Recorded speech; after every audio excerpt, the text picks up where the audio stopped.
¿Qué tal? ¿Cómo le va? Muy buenas tardes. La bienvenida a este encuentro semanal con noticias de la Universidad Nacional de Río Cuarto. Mucha actividad cuando promedia el mes de marzo en el campus local y nosotros precisamente comenzamos a desarrollar la misma a continuación. Uno de los hechos destacados esta semana en el campus local tiene que ver con la realización de las jornadas sobre megaminería, como comúnmente se conoce a esta actividad, pero en rigor de verdad el título fue Modelo extractivista, fondos mineros y universidad. Diversos panelistas, invitados especialmente, se llegaron hasta la Casa de Estudios Riocuartense para compartir su experiencia, su conocimiento con los asistentes. Uno de ellos, en este caso, es el profesor Jorge Coniglio, un docente de nuestra universidad, quien plantea una visión particular sobre la megaminería. Usted sabe, mucho se ha dicho respecto de distintas críticas que recibe esta actividad con relación a que no se conserva el ambiente y que por ende esta actividad es perjudicial para la salud. Según el profesor Coniglio, si se realizasen las tareas como debiesen hacerse, con los controles adecuados, esto no debería ser así. Hay muchísimo de mito. Como cualquier actividad industrial tiene su impacto, no hay nada que pueda hacer el hombre que no genere un impacto en el ambiente. Pero se puede hacer bajo estricto control y debe hacerse de esa manera. No hay otra manera de hacer minería. Es decir, la minería de Córdoba, por poner un ejemplo cercano, es toda a cielo abierto, solo que no es minería metalífera. Córdoba tiene una ley que ha prohibido la minería metalífera, pero cuando se prohibió la minería metalífera en Córdoba, precisamente no había ninguna explotación minera, fue una decisión política. Córdoba tiene cielo abierto de minerales industriales y roca de aplicación, áridos, agregados pétreos, triturados pétreos, son canteras. El cielo abierto más grande de Argentina está en Malagueño, próximo a la ciudad de Córdoba. Es un dato para tener en cuenta. Ahora, cuando es metalífero, ¿puede complicar? No, no debe complicar, porque hay normas de tratamientos para que no exista inconvenientes. ¿Qué hay de todas estas movidas por allí, profesor, de distintas ONG cuando, por ejemplo, atacan desde lo discursivo a una minera como la de la Lumbrera y dicen que todo el agua que se utiliza para esas actividades, esas explotaciones, terminan perjudicando el ambiente? Eso son mentiras. Y eso sería una cosa interesante que la universidad hiciera aquí. Otro debate, yo ayer lo dije, que este debate está con ausencia de algunas voces. Por lo tanto no va a ser holístico, no va a ser completo en cuanto a llegar a un veredicto fiel, digamos, porque está faltando varias patas de lo que es el proceso productivo en la minería. Es decir, acá están faltando ingenieros en mina, ingenieros químicos, que nos cuenten un poco cómo es el tratamiento con cianuro, cómo es el uso del agua, cómo se recicla el agua en la minería, ¿sí? Cómo es el uso del agua en la minería, el uso industrial respecto del uso del agua en otras actividades, por ejemplo la vitivinicultura o los olivares. Es importante comparar, porque cuando comparamos nos damos cuenta que la minería no usa más agua que otra actividad, al contrario, usa menos agua y además la recicla. Entonces, esas cosas es importante que las aclaremos, que las comencemos a aclarar. No, se ha dicho que la minería está secando los lagos de Córdoba, la minería de Catamarca, eso, pero es un absurdo. Así hay tantos opinólogos que yo creo que está muy bien ahora que el periodismo esté tomando la voz de personas que están más dedicadas a los temas particulares o específicos de cada área involucrada. Esas tienen que ser opiniones realmente a empezar a considerar, porque si no se embarra la cancha, digamos, lo vamos a ver en términos futbolísticos. Se dice tantas cosas y la gente empieza a dudar de todo, o sea, no cree en nada ni en nadie. Y esa es la situación que tenemos hoy respecto de este tema, ¿sí? Profesor, ¿y qué pasa con una localidad como Famatina, por ejemplo, donde todo un pueblo se levantó contra una transnacional? ¿Esa gente estaba parada en un aspecto erróneo, por ignorancia, o hay algo de cierto? No, los reclamos de los pueblos son auténticos, eso son cosas que se deben debatir, se deben solucionar, pero con diálogo, pero con verdades. Si uno quiere plantear no a la minería, pero con falacias y con mentiras, estamos en el camino equivocado. Si se dicen las verdades y se plantean lo que se gana, lo que se pierde, pero con verdades, yo creo que ese es el camino que tenemos que realizar. También hay que decir que dentro de esas movilizaciones auténticas hay infiltrados que tienen intereses políticos. Entonces hay que saber discernir que esas movilizaciones son además usadas por activistas políticos que tienen otros intereses. Entonces, no es cuestión de poner todo en la misma bolsa, ¿sí? Profesor, y cuando se dice por allí que la tarea de las transnacionales, que muchas veces no es controlada, perjudica la salud de la población, ¿qué hay de cierto con esto? Bueno, eso las acusaciones deben probarse. Es decir, si hay enfermedades que han sido causadas por mineras, que estén en las pruebas y se condene, ¿sí? Porque nosotros tenemos reglamentada, hay un código de minería y ese código de minería tiene su legislación ambiental. Entonces no es cuestión de prohibir la minería, es cuestión de hacer cumplir. Es cuestión de tener profesionales formados, que los hay, pero hay que mejorar todavía la formación en los controles, ¿sí? Y es por ahí el camino, no es prohibir la minería. Prohibir la minería, estamos hablando de hacer un acto que no es legal, porque tenemos las leyes, hay que hacerlas cumplir. Y si alguna minera, como cualquier otra industria, genera un problema ambiental y está probado, bueno, debe pagar por el daño. Pero hay que probar, porque muchas de las cosas que se dicen no se prueban, entonces es muy fácil, Está a prueba al canto lo que se ha dicho de la muerte de una chica en Catamarca, que después salió a desmentir que no era por la minería, ¿sí? Cuando se dice que contamina y que mata gente por el polvo mineral que sale, los minerales metalíferos son pesados, no vuelan, quedan, además que se trabaja de manera húmeda, como para que no exista tanto polvo en el ambiente, no puede volar por el peso específico que tiene el mineral. Lo que puede volar es parte que lleva el viento, y si uno conoce lo que era esa zona antes de la minería, y había polvo en el viento como lo hay ahora. Es decir, hay que saber dimensionar las cosas. La idea es enfocar la megaminería en el marco de, por un lado, el modelo extractivo. ¿Qué es el modelo extractivo? Es el avance del petróleo, el avance de los agronegocios, con por ahí la soja como bandera, pero no lo único cultivo de manera como monocultivo, el avance forestal. Argentina, igual que Latinoamérica, experimenta un avance de estas industrias que lo que hace es extraer recursos naturales y venderlo a bajo valor en el mercado internacional, y al mismo tiempo ubicarse geopolíticamente como proveedor de materias primas. Ese es el marco general, y también atravesado por la lógica de cómo los pueblos indígenas de Argentina y los sectores campesinos son los primeros que padecen y sufren este avance minero, petrolero, sojero. En ese sentido, lo que se hace sistemáticamente en Argentina es violar derechos de los pueblos indígenas y campesinos de manera unilateral, del lado empresario y del lado de los gobiernos nacional y provincial.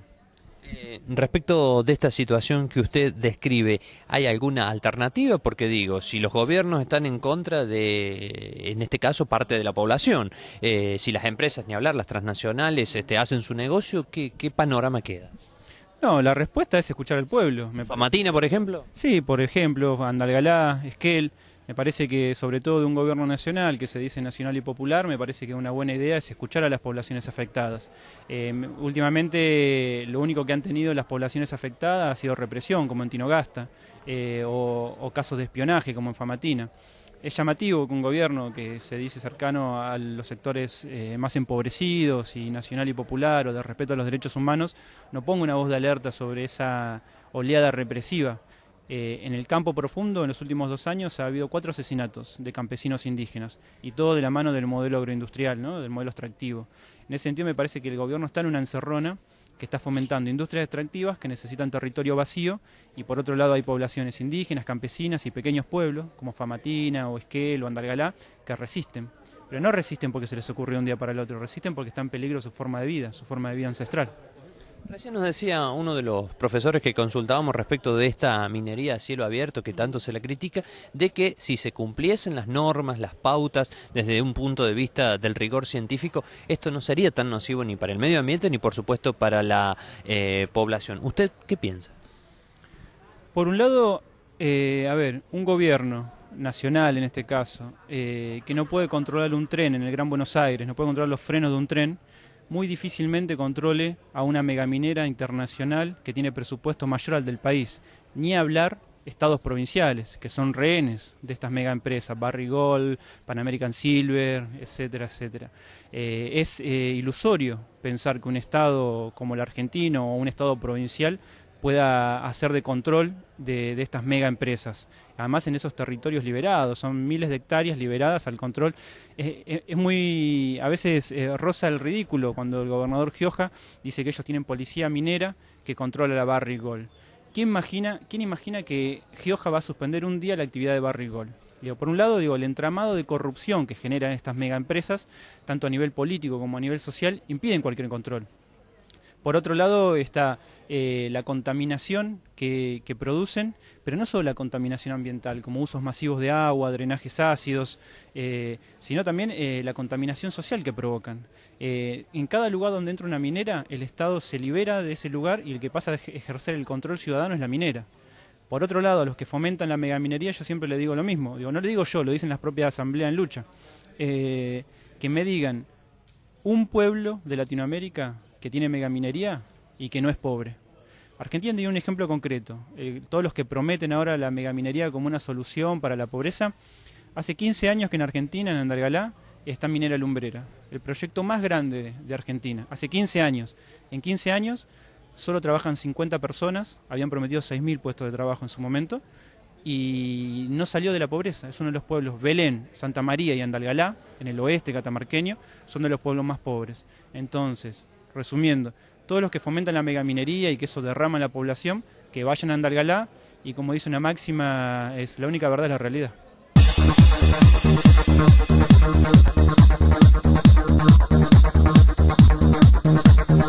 Y como ustedes podían apreciar, a la primera visión del profesor Coniglio se suma esta otra, un tanto diferente, del periodista de Página 12, que acaba de darnos algunos detalles, algunas precisiones respecto de lo que sucede en distintos puntos del país donde se realizan explotaciones mineras.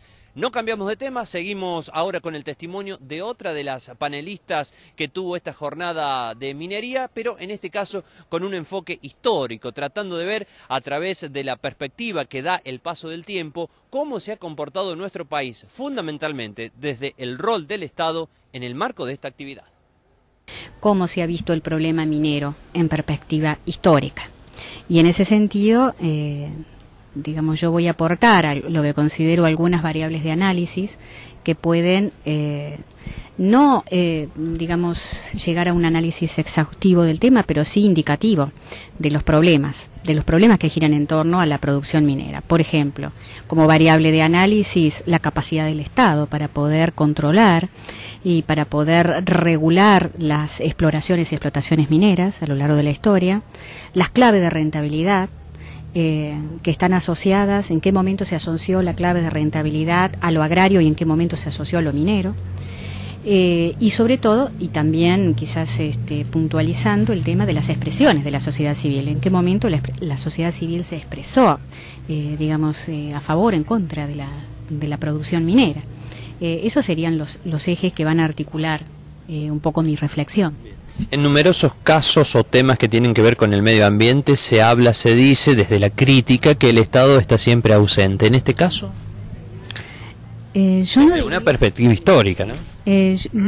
Por eso justamente yo, tomando en cuenta esa variable de la capacidad del Estado para controlar, yo indico 3 momentos históricos, teniendo en cuenta los momentos en los cuales el Estado no tuvo capacidad para regular la producción minera, a otros momentos en que sí comenzó a hacerlo, sobre todo a partir de 1886, en que se elabora el primer Código de Minería, y a partir de allí políticas cíclicas en torno a la intervención del Estado, en torno a ceder márgenes cada vez más amplios a las inversiones extranjeras, hasta el modelo neoliberal.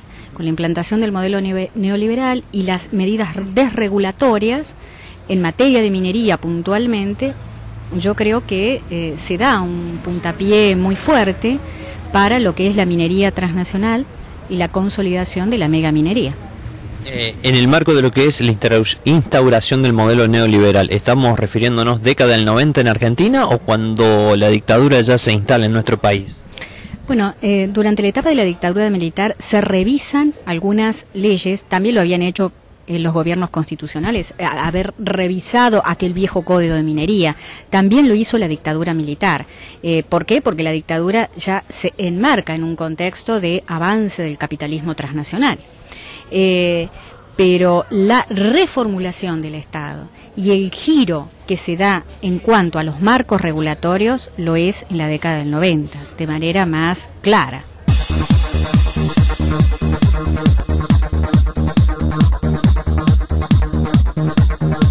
¿qué hacer con estas empresas transnacionales que vienen, nos llevan todo, como se dice por allí, y quedamos lamentándonos con problemas de medio ambiente, problemas de salud en la población?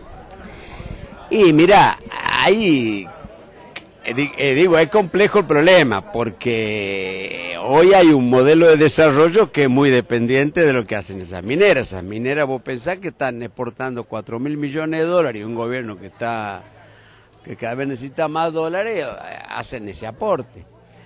Con esto, ¿qué te quiero decir? Que evidentemente hay que pensar en transformar algunas cuestiones, ¿viste? Entonces, por eso digo, el problema político es de magnitud.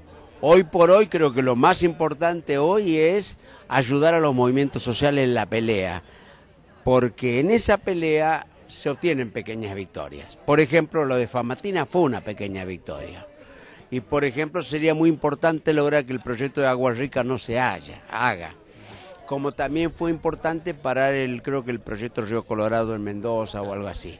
Entonces, ir avanzando y simultáneamente construyendo una conciencia, ¿entendés? Y una organización popular que ponga frente a esto y plantee un proyecto alternativo. ¿Qué quiero decir con esto, un proyecto alternativo? Que tampoco se puede tener un proyecto de no a la minería, porque eso es una barbaridad. Lo que nosotros estamos planteando es que aquí hay que pensar en una pequeña minería, y donde lo que se saca realmente se refina en el país. Vos pensás que acá se saca el oro y ni siquiera lo convierten en lingote, ¿me entendés? Lo llevan así nomás, llevan el pastón y lo terminan armando afuera. Qué bueno sería que sacáramos mucha menos cantidad de oro, mucha menos, refináramos, hiciéramos joya, orfebrería y todo eso, y generáramos un modelo de desarrollo con eso. Pero no, acá lo que se hace es sacar en cantidades inmensas, porque eso es lo que te permite exportar por los buenos precios y lo que son lo que te permite obtener dólares. Entonces, ¿qué te quiero decir con esto? Que este esquema de minería que hay no está separado del modelo de desarrollo que hay en el país. Entonces, ahí es donde aparecen las dificultades. Entonces, hay que empezar a discutir, además de denunciar la situación de depredación sistemática, de todos los beneficios que tiene, empezar también a plantear caminos alternativos. Porque las poblaciones también tienen que saber que es posible convivir con una pequeña minería y que no afecta al desarrollo de la agricultura. ¿Se entiende a dónde quiero avanzar? Porque esto no va a ser una pelea fácil. ¿Sabes por qué? Porque la empresa minera, de las 51, 49 son extranjeras, todos son grandes empresas, grandes monopolios, y además bancados por los Estados Unidos, por el capital, ¿viste? Los banca. Entonces estamos peleando contra un monstruo grande realmente, ¿me entendés? Y además donde provincias enteras están comprometidas. Los Gioja, por ejemplo, son parte de este negocio. Andá a convencerlos a los Gioja que dejen de... que cambiemos el sistema de legislación. O también la provincia de Catamarca. Financian la política. Entonces es una pelea dura, compleja, y creo que los movimientos sociales han hecho un aporte inmenso, porque han señalado un rumbo, digamos, pero me parece que todo eso se tiene que consolidar también en una propuesta alternativa, donde a la gente, a los catamarqueños, vos les digas, no, miren, no estamos contra la minería, hay otra minería es posible, digamos así como decimos, otro mundo es posible, otra minería es posible, una pequeña minería, una minería donde se industrializan las cosas. Acá se saca el cobre, pero después se importa el alambre de cobre, no, ni siquiera hacemos, ¿viste? Lo que te quiero decir es de que hay un problema de industrialización de por medio, no sé si te aclara eso. Jorge, ¿y cómo se puede plantear esto a través del Congreso Nacional, en el marco de lo que es cada una de las bancas?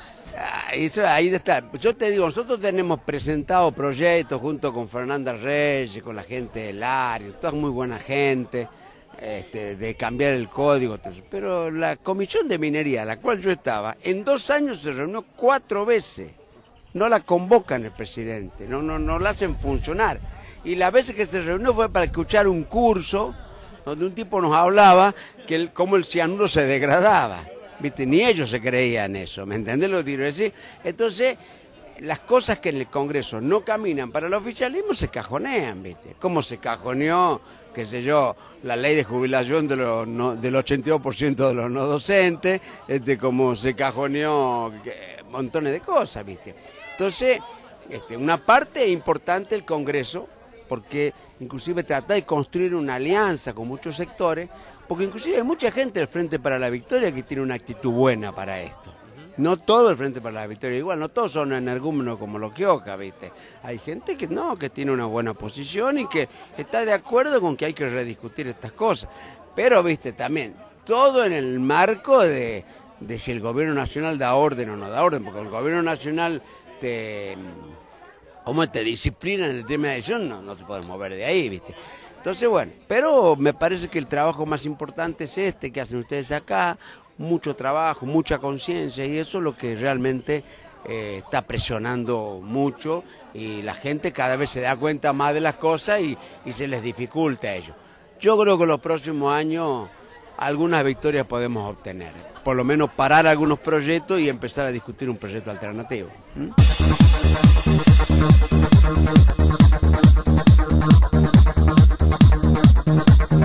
Básicamente sobre la lumbrera va a centrar, podríamos decir, su exposición.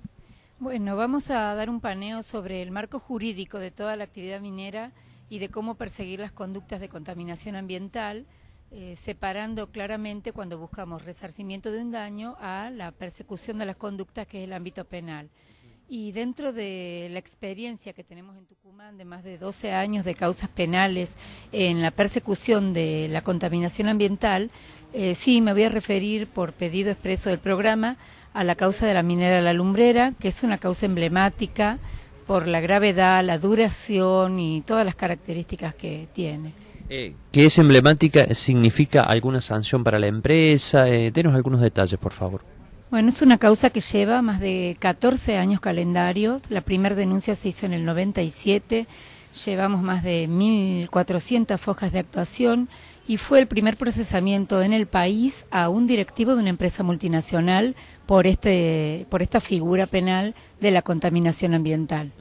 ¿Ese procesamiento implicó algún tipo de multa, sanción, condena? No, el procesamiento era una condición sine qua non para acceder al juicio oral, al debate público. Sin embargo, la Cámara Nacional de Casación Penal lo ha revocado en el septiembre del 2009, con lo que la causa ha vuelto a primera instancia y hay que seguir bregando para lograr un nuevo procesamiento y lograr la elevación a juicio. ¿Se puede pensar que con la resolución de la Cámara Nacional de Casación se volvió casi a foja cero? Y no foja cero, pero se volvió mucho, se retrocedió en el tiempo y se retrocedió también en la fuerza o en el impacto que causa en la sociedad y en los directivos un procesamiento de este tipo. Yo estoy convencida de que las sanciones de índole económico, pecuniaria, como vos me preguntás, es un tema que las empresas tienen absolutamente, podemos decir, previsto. O sea que una multa, aunque nosotros pensemos en 1 millón, 2 millones, pesos, dólares, ellos lo pueden sufragar. Entonces el único camino que nos queda como viable es una persecución penal de las conductas, porque entonces se van a ver entre la espada y la pared, la persona no va a querer responder por la empresa va a tener que necesitar directivos, y es la única forma en que la plata no subsane ni permita la corrupción dentro de un sistema normativo transversal y en cierta forma disperso como es el ambiental. Entonces se puede, digamos, escapar un tema administrativo, un tema civil, un tema penal. En cambio, cuando la respuesta es con la vida de la persona, con la libertad de la persona y no con el bolsillo de una empresa multinacional, ya la respuesta y el impacto es diferente. ¿Cómo evaluó usted en su momento la decisión de la Cámara Nacional de Casación respecto de que todo lo que se había investigado no vuelve a foja cero, pero casi a los comienzos? Digo, por ahí son, permítame el término, internas entre la propia justicia. No sé si internas en la propia justicia, pero creo que es un rasgo de que el sistema judicial no goza de la independencia que debiera.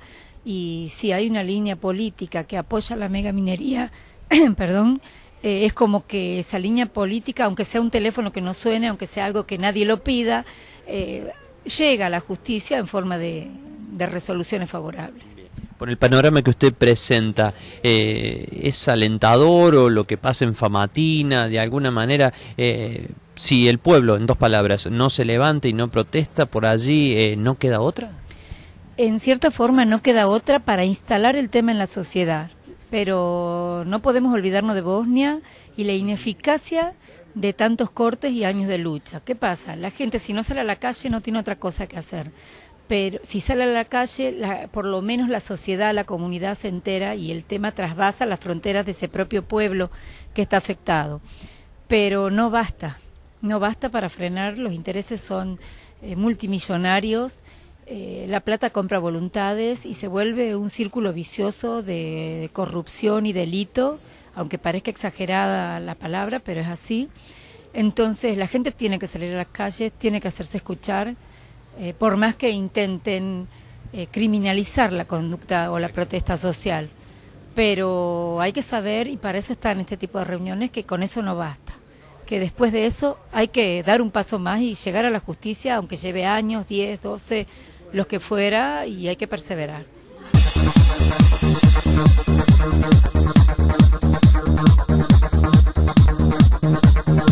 Recordamos que esta jornada estuvo organizada por el Observatorio de Conflictos Socioambientales, que depende de 2 secretarías del rectorado de nuestra casa.